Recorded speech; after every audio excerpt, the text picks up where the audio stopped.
Okay, team, we're here. So I got the camera the other way around today, simply because if I do it the other way, it means you can't actually read the right thing because it's back to front. So I'm just quickly check. Yep, we're in screen. So today is not a workout today. It's about nutrition, because nutrition and exercise are part and parcel. They're both things that you need to do. And for those of you that don't know who I am, I used to be very, very overweight. I was very obese. I was an overweight child, overweight teenager, overweight adult. And it wasn't until about 8 years ago that I actually, I guess, cracked the code, okay? And losing weight. So I've managed to lose 20 kilos and keep it off for 8 years. So when you look at the dieting statistics, it ultimately, the statistics are something like 95% of people that go on a diet fail. Okay, so and that means they put all the weight back on within a period of time. And some studies say years, some studies say 2, but I'm way past that. I'm 8 years, right? So in that respect, I'm probably one of the only 5% of people on the planet that has not only lost weight but kept it off for the long term. And I just want to say that it isn't easy. Okay, this diet thing isn't easy. And ultimately, it's a huge psychology game. If you go on a diet, at some point you will be off a diet, because we've been trained over the years to go on a diet to achieve a short-term weight loss. Nobody ever says I'm going to change my lifestyle and I'm going to maintain my weight for the rest of my life. It's very different language. It's I need to lose weight to get into my dress for a holiday or whatever.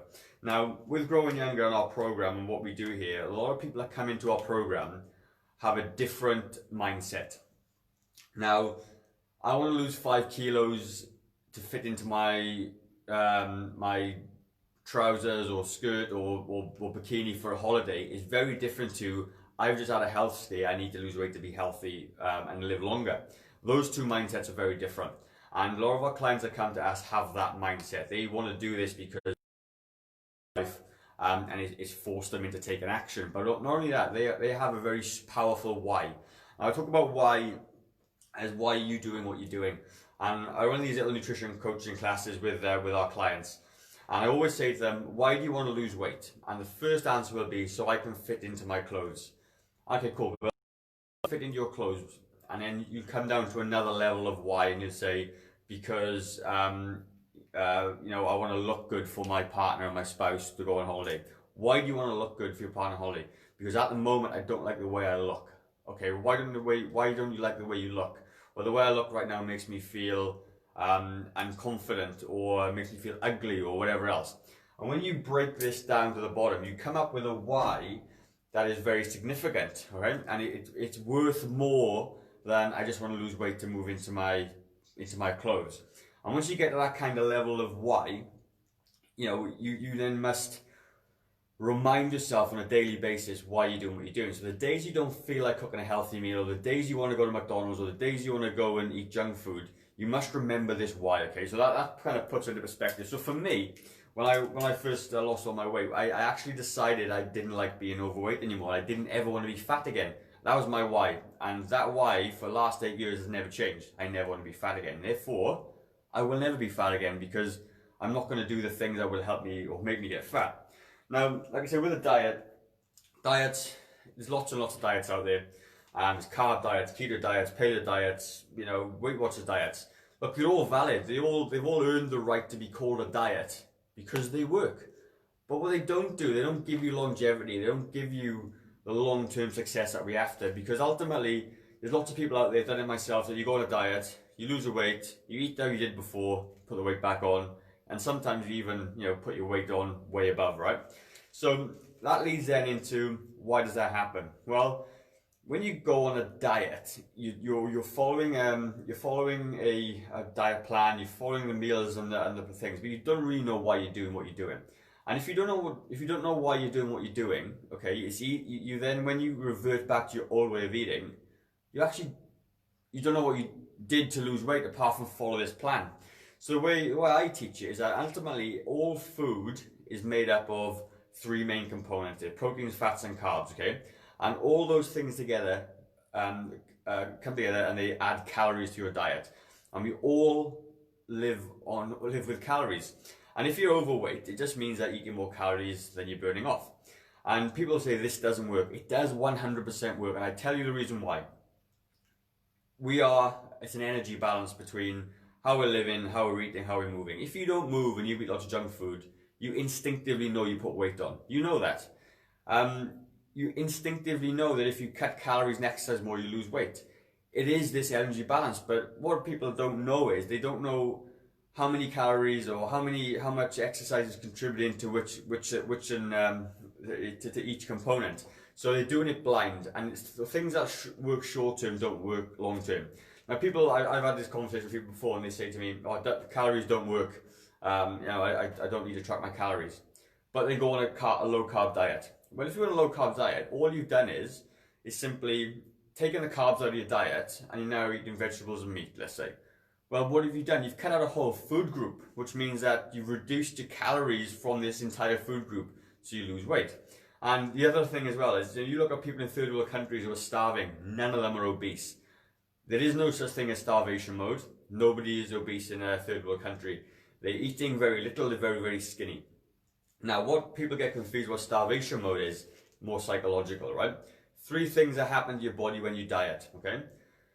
Number 1, your body, when you start going diet, will go into self-defense mode, basically. Because when you start cutting calories, your body will start to think, hang on, you're not giving me as much food as I need now. And when it does that, your body starts to slow down its NEAT. So NEAT is what I'm doing now, moving my arms, involuntary movements. And it's called non-exercise activity thermogenesis. Nothing too complicated.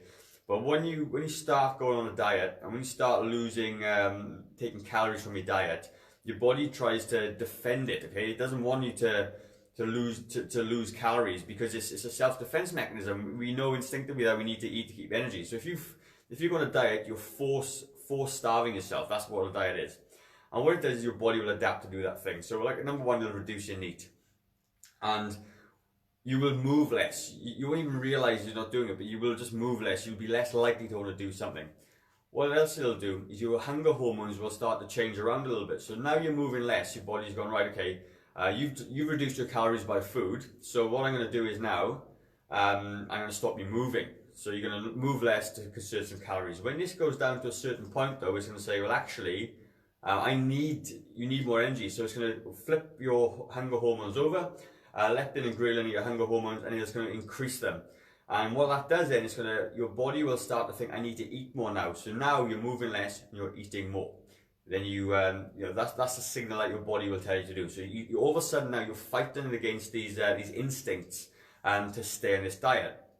And that's what happens. And what it happens is then it defends your body fat set point. The third thing is your body fat set point.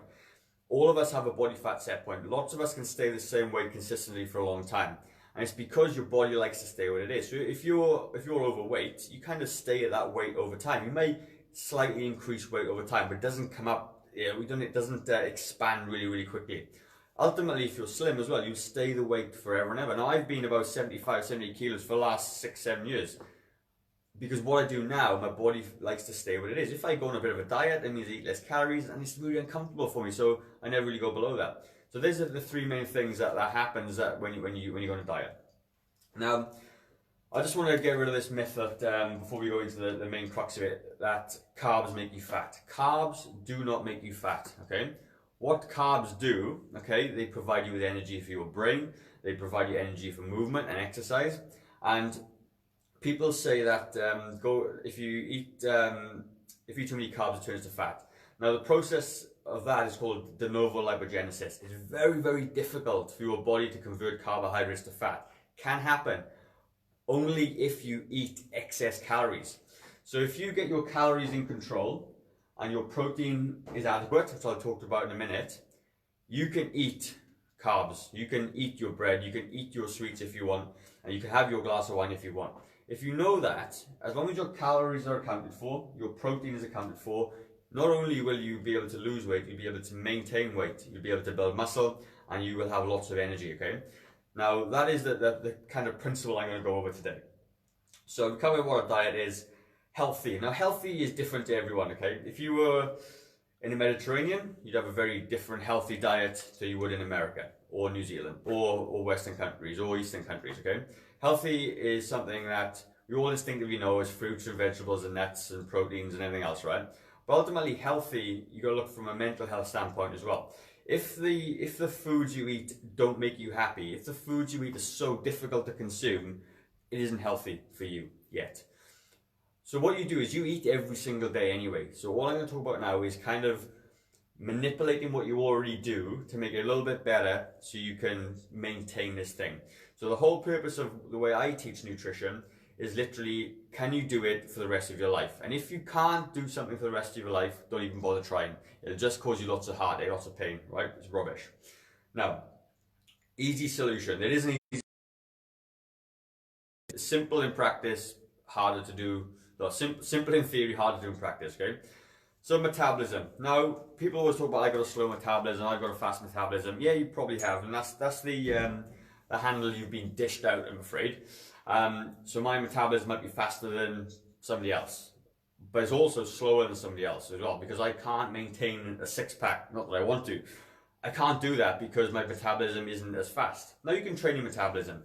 Two things you can do to increase your metabolism, depending whatever card you've been dealt, whether you're fast or slow, doesn't really matter.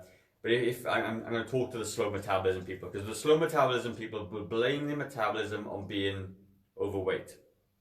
So your metabolism is literally made up of all the energy systems in your body. But what your body does is it likes to maintain a certain metabolism, right? It doesn't like to do much. So if you're sedentary, if you're eating junk food, your metabolism is going to be a bit slower. Two things you can do. Number one, train with weights. If you train with resistance, you means you will increase your muscle mass. And I'm not talking Arnold Schwarzenegger muscle mass.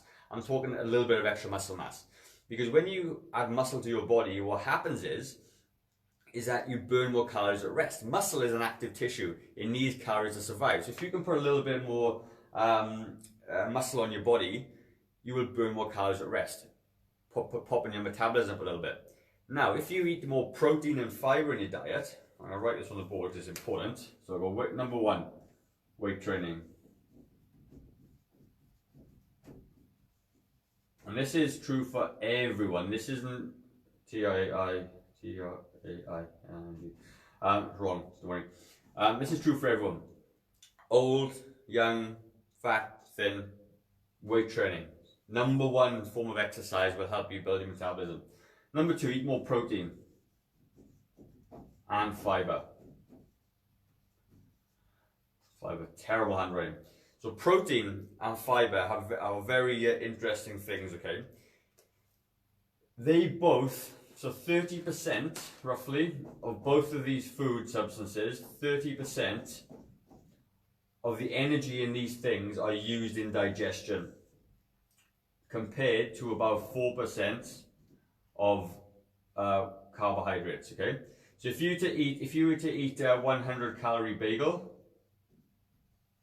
4% of the calories of that bagel, which is like 4 calories, will go towards digestion. If you eat 100 grams of chicken, 30%, 30 calories of that will go into digestion, okay? It's a big difference. So if you eat a high, and same with fiber, and so, okay, fiber as well. 100 grams or 100 calories of fiber, then it's going to be 30% of that, or 30 calories will go to digestion.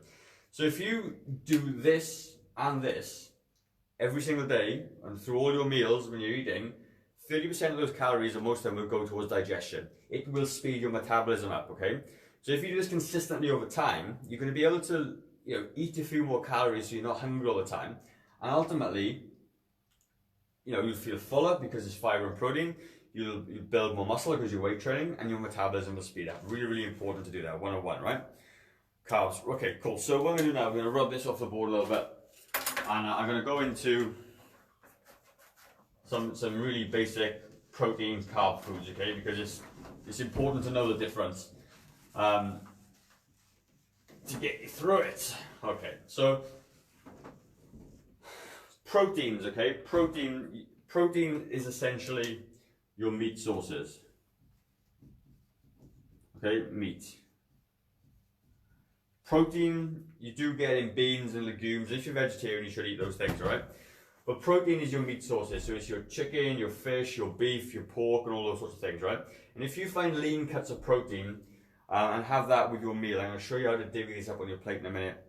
Very, very important for you to have in every single meal, okay? Protein isn't just for muscles, it's for hair, skin, nails, and your body's processes, okay? It's actually really important. A carbohydrate, okay, split into two things, complex and complex and simple. Now, simple carbohydrates are things like cake, white flour, sweets, okay? Complex carbohydrates are more like beans, grains, wholemeals, okay? Now the only difference between them both is that these are fast digesting, these are slow digesting. If they're fast digesting, it means your body burns through it really quickly. Like you can imagine, put some petrol and go, poof, up it goes. Now complex carbohydrates are more like a piece of coal or a piece of charcoal. They're slow burning, they're slow digestion. It's going to help you stay fuller for longer. It's also got fiber, okay? So we talked about fiber, helps speed your metabolism up, okay? Because there's more fiber working towards it. And it's ultimately better for you. You've got more nutrients in them. These things are devoid of nutrients. So what happens is if you eat lots of these foods, you kind of feel hungry just afterwards. And that's something called rebound hunger. And if you have rebound hunger, it means you're going to eat more of these things because your body isn't actually getting the nutrients it wants. It still thinks it's hungry, even though it's got a belly full of food. If you eat these though, what tends to happen is you feel fuller, you feel more satisfied, and you're less likely to want to snack on different foods. Then of course you've got your fats, okay? Lots of different fats, polyunsaturated fats, saturated fats. I'm not going to go into all that right now, but there's one fat that you shouldn't eat, and that's trans fats. Okay, trans fats are hydrogenated fats that are liquid, but they're hydrogenated to become solid at room temperature. And those fats, because they last longer, they're added into the sweets and cakes to make things taste better and last longer and all those things. And they're man-made and not so great for you, okay? Doesn't mean you can't have some in your diet, okay? But you shouldn't really have it. But the other fats you should be having in your diet are things like olive oil, coconut oil, those sorts of oils, right? Yeah, butter's all good. But again, it's all in moderation. So this is like a kind of a nutrition 101. So now we know what they are. I'm not gonna rattle on too long because I don't need to. And if you do this one thing that I'm going to talk to you about now, you are literally going to change your diet for the better, and you're going to be able to literally, and you're going to be able to lose weight. You're going to feel fuller for longer, and ultimately, hopefully something you can do long term. Now, what I didn't mention was vegetables. Vegetables are complex carbohydrates essentially, and they got fiber in them. So when you got your plate, okay, you need to eat the right amount of food. So if you got your plate this way. Best way to do is divide it up into 3 pieces, all right? Now, as I said about carbohydrates, they're really easy to overconsume, okay? So you want to divide your plate up, and in this one, you're going to have your complex carbs. Complex carbs, whole grain rices, it could be simple carbs if you want, pastas, breads, all those other things in there, okay? This one is going to be vegetables, this one is going to be protein. Let me just quickly check, make sure my battery hasn't died. Yeah, we're all good. So you got vegetables, proteins, and complex carbs. Now, I'm going to talk about the coronavirus thing as well, right? And this is no way a solution to recovering from it. But ultimately, to build your immune system, you need to have a balanced diet. You need to have the vitamins, minerals, and all those other things in your diet in abundance every day to help you with your immune system is important, okay? And not only that, just for general health. Okay, so if you divide your plate, now a good way to do it is if you get your hand size is good. If you put your hand on the plate, if your hand span roughly is the inside of the plate you're going to fill, divide up your plate this way. And if you have your meals like this every day, times 3, breakfast, lunch and dinner, you will be leaps and bounds ahead of any other diet in the world, because ultimately you kind of already do this anyway. So let's just say you have a chicken pasta salad at night time, let's just say, right? What will happen is your plate, God, will be pasta, okay? and then you'll have a little bit of chicken on top. Okay, that's usually what a pasta salad looks like. Now, if you change it, chicken pasta salad this way, and you have more chicken, okay, and less pasta, you've increased your metabolism by digesting that meal just by increasing the meat portion, reducing the pasta portion, and then you're going to have yourself a side salad, okay, or some veggies in there. If you do that, it's the same meal you just had before. You've just changed the quantities of each meal. Therefore, the calories will kind of take control of themselves. You'll feel fuller. You're less likely to want to overeat on the pasta because you've had extra meat and veggies, and that is how you do it. So this is about more of a blueprint. This could be anything. This could be a chicken salad, wholemeal bread. Okay, you got a side salad and you got chicken. So, you're going to have your bigger piece of protein, you're going to have your complex carbs, and that is going to be your meal. Could be a stir fry, could be a roast, could be a meal in a slow cooker, it could be whatever you want, okay? And it's up to you to kind of find out, the recipes and everything else to make that happen. But ultimately, if you can stick to this, you will never ever need to go on a diet again, all right? You will 100% be able to stick to it. And this is exactly how I do it and have done for 8 years, okay?